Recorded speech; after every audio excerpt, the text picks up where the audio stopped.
Hello नमस्कार दोस्तों। मेरा नाम है अमरजीत और स्वागत है आपका मेरे YouTube channel platform of study पे। फ्रेंड्स, आज मैं आपके लिए ये बहुत स्पेशल जीके जीएस का वीडियो लेके आया हूँ जिसमें हम सुपर 30 क्वेश्चन के बारे में डिस्कशन करेंगे। और जैसा कि आपको पता लगी गया होगा, एनसीएल ने एग्जाम डेट घोषित कर दी है माइनिंग सिरदर पोस्ट के लिए, सर्वेयर पोस्ट के लिए और पैरामेडिकल पोस्ट के लिए, जो कि 8 नवंबर 2020 को होना तय किया गया है। तो हिसाब से ये मांगे जाती है हेम ऑपरेटर की एग्जाम डेट भी जल्दी ही घोषित होने वाली है। तो अपनी तैयारी पे जी जान सब लग जाइए फ्रेंड। ज़्यादा समय आपका अब नहीं बचा है, मुश्किल से 1 डेढ़ महीना बचा हुआ है। तो अब अपने आप को जब झोंक दीजिए, कहते हैं ना, झोंकोगे जितना झोंकोगे उतना ज़्यादा तपोगे, जब तपोगे तो उतना ज़्यादा निखार आएगा आपके अंदर, उतनी ज़्यादा अच्छी तैयारी आपकी हो पाएगी। तो ठीक है फ्रेंड्स, अब ये मान के चलिए एग्जाम मैंने आपसे पहले चिक चिक कितना मैंने कहा था आपसे कि नवंबर दिसंबर एग्जाम होगा, और देखो कहने के बाद सच होते दिख रही है। तो फ्रेंड, अब अपनी तैयारी लग जाइए प्लीज़। मेरी रिक्वेस्ट है आप लोगों से, आप लोग तैयारी करिए और जॉब प्लीज़ निकालिए आप लोग जाके अपनी। ठीक है, अपनी जॉब सिक्योर कीजिए, बस मेरे को आपसे यही चाहिए। और मैं आपके लिए मेहनत कर रहा हूँ। तो प्लीज़ ये जो 30 क्वेश्चन है ना फ्रेंड्स, ये आपको एकदम रटे होने चाहिए, क्योंकि ये सवाल बहुत मोस्ट मोस्ट रिपीटेड सवाल है एग्जाम में, समझ लीजिए। ठीक है, तो ये 30 के 30 सवाल आपको आने चाहिए। ये नहीं कि 30 में से 2 सवाल 3 सवाल नहीं आते हैं। ये 30 के 30 इंपॉर्टेंट सवाल है और हर एग्जाम के लिए इंपॉर्टेंट सवाल है फ्रेंड्स ये। ठीक है, तो आज आपकी अग्नि परीक्षा है, इसलिए मैंने थंबनेल देखो अग्नि परीक्षा लिख भी रखा है। अब देखते हैं इस अग्नि परीक्षा को कौन पार कर पाता है और कौन फुल मार्क्स ला पाता है, मुझे अब ये देखना है इसमें। ठीक है, तो चलिए अब बिना किसी देरी के सवाल की शुरुआत करते हैं। और आपसे एक रिक्वेस्ट है, जो लोग मेरे चैनल फर्स्ट टाइम आए हैं तो प्लीज़ मेरे चैनल सब्सक्राइब कर बेल आइकन जरूर दबाइएगा, ताकि वीडियो नोटिफिकेशन उनको प्राप्त हो जाए। और अभी आज शाम को मैंने एग्जाम रिलेटेड एक मैंने वीडियो बना के डाली, शॉर्ट वीडियो 4-5 मिनट की, वो भी आप जाके देख सकते हैं। उसमें मैंने पूरा बता रखा है एग्जाम के बारे में। ठीक है ना, तो चलिए अब आज के सवाल की शुरुआत करते हैं पहले क्वेश्चन से। पहला क्वेश्चन है, वर्साई की संधि हुई थी। तो फ्रेंड्स, आप सबको पता है वर्साई की संधि कब हुई थी? ये हुई थी 1919 में, ऑप्शन नंबर डी। ठीक है, और ये कब हुआ था? ये प्रथम विश्व युद्ध के बाद ये वर्साई संधि करी गई थी। इसमें जर्मनी के ऊपर बहुत, क्योंकि जर्मनी की गलती थी, तो इस जर्मनी को, ये एक वर्साई एक जगह है, वहां पे संधि करी गई थी। ठीक है ना, अगला क्वेश्चन है, सतवर्षीय युद्ध किसके मध्य हुआ था? तो फ्रेंड, ये जो सतवर्षीय युद्ध है ये हुआ था इंग्लैंड और फ्रांस के बीच में, ऑप्शन नंबर ए। ठीक है, अगला क्वेश्चन है, बंगाल विभाजन कब वापस लिया गया था? तो फ्रेंड्स, आपको मैंने कितनी बार क्वेश्चन बताया है। पहला क्वेश्चन यहाँ से एक आता, बंगाल विभाजन कब हुआ था? ये हुआ था 1905 में। ठीक है, तो बहुत सारे आंदोलन हुए, स्वदेशी आंदोलन हुए, बहुत चीजें हुई। तो उनको देखते हुए बाद में बंगाल का राष्ट्र एकीकरण कर दिया गया था। कब किया गया था? 1911 में इसको वापस ले लिया गया। तो राइट आंसर हो जाएगा ऑप्शन नंबर बी। ठीक है, अगला क्वेश्चन है, शाहजहां का मयूर सिंहासन ले गया था। तो फ्रेंड, शाहजहां का जो मयूर सिंहासन, जिसको तख्ते हाउस भी बोला जाता था, इसको कौन ले गया था? इसको ले गया था Nadir Shah, option number B. और ये मयूर सिंहासन कहाँ पे था? तो ये जो लाल किला है वहां पे मयूर सिंहासन था। ठीक है ना, अगला क्वेश्चन है, प्राचीन काल में कलिंग के नाम से कौन सा प्रदेश जाना जाता था? तो फ्रेंड्स, कलिंग के नाम से कौन जाना जाता था? वो जाना जाता था उड़ीसा, ऑप्शन नंबर ए। और कलिंग वार कब हुआ था? आपको पता हो, कलिंग युद्ध हुआ था, इसके बाद अशोक का हृदय परिवर्तन हो गया था और उसने किस बुद्ध धर्म को अपना लिया था। तो कलिंग का वार कब हुआ था? ये आप मुझे कमेंट बॉक्स में बताएंगे, ये क्वेश्चन ही बहुत आता है। अगला क्वेश्चन है, चट्टानों को काटकर महाबलीपुरम का मंदिर किसके द्वारा बनवाया गया था? तो फ्रेंड, जो महाबलीपुरम के मंदिर हैं ये पल्लवों के द्वारा बनवाया गया था, ऑप्शन नंबर ए। अगला क्वेश्चन है, इब्ने बतूता किसके समय में दिल्ली आया था? तो फ्रेंड, जो इब्ने बतूता है ये मोहम्मद बिन तुगलक के समय भारत में आया था, ऑप्शन नंबर सी। अब किसके साथ भारत में आया था, या मुझे कमेंट बॉक्स में बताइएगा। अगला क्वेश्चन है, उत्तरी अमेरिका के शीतोष्ण कटिबंधीय घास के मैदान कहलाते हैं? तो फ्रेंड्स, जो उत्तरी अमेरिका शीतोष्ण कटिबंधीय घास मैदान कहलाते हैं वो कहलाते हैं प्रेरी, ऑप्शन नंबर बी। और ये डाउन्स कहाँ के होते हैं? डाउन्स पाए जाते हैं ऑस्ट्रेलिया में। स्टेपिज कहाँ पाए जाते हैं? ये पाए जाते हैं यूरेशिया में। ठीक है ना, अगला क्वेश्चन है, पनामा नहर किन किन महासागरों को जोड़ती है? तो फ्रेंड, जो पनामा नहर है ये प्रशांत महासागर को अटलांटिक महासागर से जोड़ती है। तो राइट आंसर हो जाएगा ऑप्शन नंबर बी।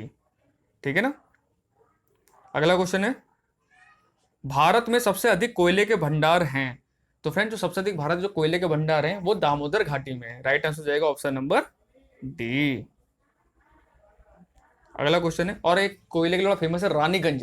तो फ्रेंड बताइए, रानीगंज किस राज्य में पड़ता है, या मुझे कमेंट बॉक्स में बताइएगा। अगला क्वेश्चन है, निम्नलिखित में से किस देश में सर्वाधिक चांदी उत्पादित की जाती है? तो सर्वाधिक चांदी उत्पादन जो किया जाता है वो क्या जाता है? मैक्सिको के अंदर, और इट हो जाएगा ऑप्शन नंबर ए। ठीक है ना, अगला क्वेश्चन है, देश के आर्थिक विकास का सबसे महत्वपूर्ण सूचक कौन है? तो फ्रेंड्स, आर्थिक विकास का सबसे महत्वपूर्ण जो सूचक होता है वो होता है प्रति व्यक्ति आय।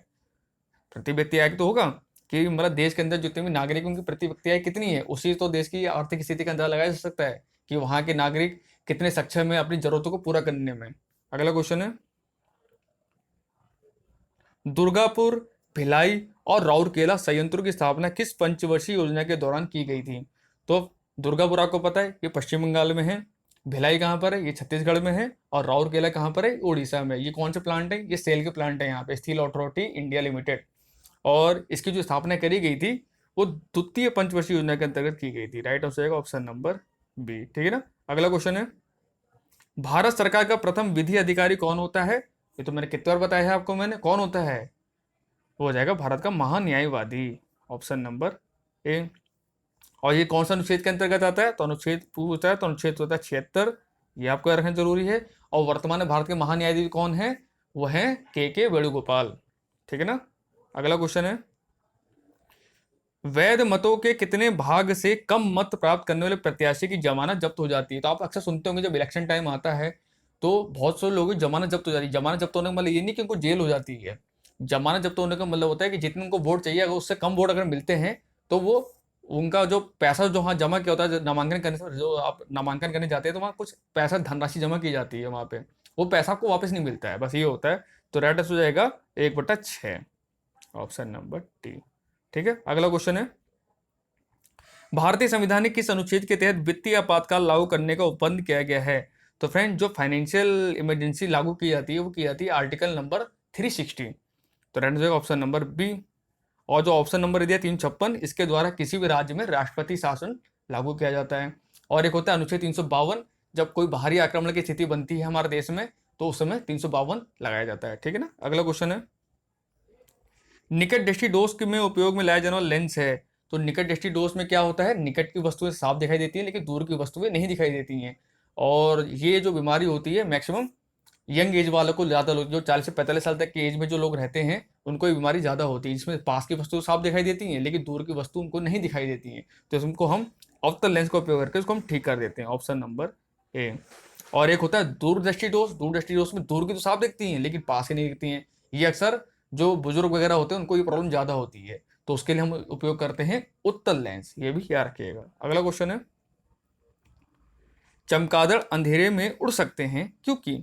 तो फ्रेंड, चमगादड़ क्या होते हैं, ये अल्ट्रासोनिक तरंगे निकालते हैं जो वस्तु से टकराकर वापस परावर्तित होकर चले जाते हैं, और उससे उनके सामने उनके दिमाग क्या होती है, एक इमेज बन जाती है और उससे वो जाके अपने शिकार को पकड़ लेते हैं।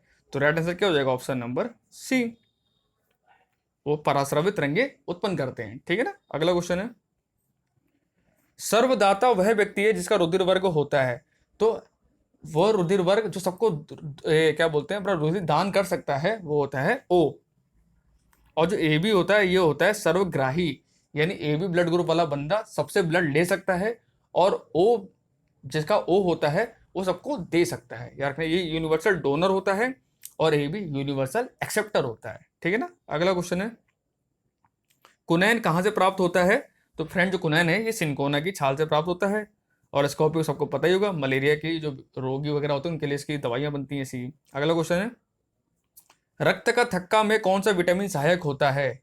तो आप देखते होंगे कभी कभी जब आपको चोट लग जाती है तो कुछ समय 1-2 दिन के बाद देखना वहाँ पे एक पतली पपड़ी जैसी बन जाती है। उससे क्या होता है, खून बहना हमारा बंद हो जाता है, क्योंकि अगर वो पपड़ी नहीं बनेगी तो आपका खून लगातार बहता रहेगा जिससे आपकी मृत्यु हो सकती है। तो ठीक है, तो इसके लिए जो विटामिन सहायक होता है वो होता है विटामिन के। Option number D. अगला क्वेश्चन है, तेरह ताली लोक नृत्य है। तो फ्रेंड, जो तेरह ताली लोक नृत्य है ये राजस्थान का बड़ा फेमस लोक नृत्य है। Option number B. अगला क्वेश्चन है, भारत किस वर्ष विश्व कप क्रिकेट का विजेता बना था?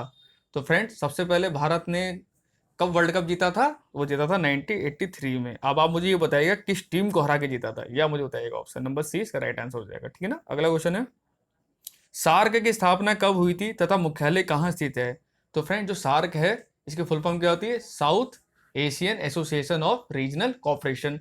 इसकी जो स्थापना हुई थी 1985 में, और इसका मुख्यालय कहाँ पर है, काठमांडू में। तो राइट आंसर हो जाएगा ऑप्शन नंबर ए, 1985 काठमांडू। और काठमांडू नेपाल की राजधानी है, ये भी पता होगा। अगला क्वेश्चन है, लॉन्ग वॉक टू फ्रीडम किसकी आत्मकथा है?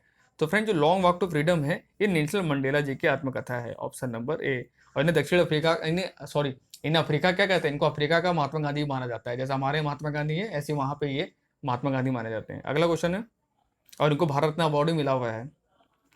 भारत का शेक्सपियर किसे कहा जाता है? तो फ्रेंड जो भारत का शेक्सपियर कहा जाता है वो कहा जाता है कालिदास को, ऑप्शन नंबर बी। अगला क्वेश्चन है, भारतीय राष्ट्रीय कांग्रेस का प्रथम अधिवेशन कहाँ चलाया गया? तो फ्रेंड भारतीय राष्ट्रीय कांग्रेस की स्थापना कब हुई थी? मैंने कितने रुपए को बताया, 1885 में। किसके द्वारा? ए ओ ह्यूम के द्वारा। और इसका जो पहला अधिवेशन हुआ था वो कहाँ हुआ था? वो हुआ था बम्बई में। राइट आंसर जाएगा ऑप्शन नंबर ए, बम्बई। और उसकी अध्यक्षता किसने की थी? ये क्वेश्चन बहुत ज्यादा आता है, तो वो की थी व्योमेश चंद्र बैनर्जी ने। ठीक है ना। अगला क्वेश्चन है, फ्रांस से आए 5 राफेल विमानों की निम्न में से किस एयरबेस पर लैंडिंग कराई गई है? तो फ्रेंड्स आप सबको पता है हमने राफेल विमान खरीदे फ्रांस से, टोटल 10 खरीदे हैं, जैसे 5 हमारे ऑलरेडी आ चुके हैं। और इनकी लैंडिंग कहाँ कराई गई थी? ये तो आपने देखा होगा, लाइव न्यूज वगैरह में काफी आया भी था, अंबाला एयरबेस पे, ऑप्शन नंबर सी। अगला क्वेश्चन है, हाल ही में किस राज्य ने पथश्री अभियान आरंभ किया है?